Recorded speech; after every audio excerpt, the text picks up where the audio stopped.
સુરત શહેરમાં ફરીથી તસ્કરોનો તડખાટ સામે આવ્યો। લસકારામાં ચડ્ડી પહેરી આવેલા ચોરે 3 લાખના ફોન ચોરીને ભાગી ગયો।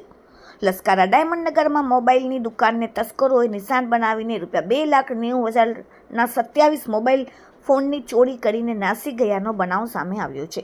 ગોળાદરા વિસ્તારમાં આવેલી ખોડિયા રેસિડેન્સીમાં રહેતા નરેન્દ્રસિંહ ગજેસિંહ રાજપુરોહિત લસકારા ડાયમંડ નગરમાં આવેલી કથરિયા ઇન્ડસ્ટ્રીઝ વિભાગમાં મોબાઈલની દુકાન ધરાવે છે। તારીખ 6 જુલાઈના રોજ રાત્રે નરેન્દ્રસિંહ રાબેતા મુજબ પોતાની દુકાન બંધ કરીને ઘરે આવી ગયા હતા।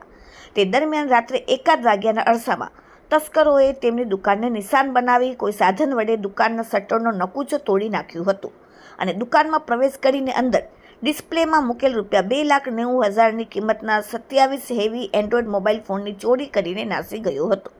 બીજા દિવસે સવારમાં નરેન્દ્રસિંહે દુકાન પર આવતા તેમને ચોરીની જાણ થઈ હતી। આ અંગે તેમણે લસકારા પોલીસમાં ફરિયાદ નોંધાવતા પોલીસે ચોરીનો ગુનો નોંધીને તપાસ શરૂ કરી। જોકે ચોરીની સમગ્ર ઘટના સીસીટીવી કેમેરામાં કેદ થઈ ગઈ હતી। લસકારા પોલીસે સીસીટીવી કેમેરાના જોઈને તપાસ શરૂ કરી।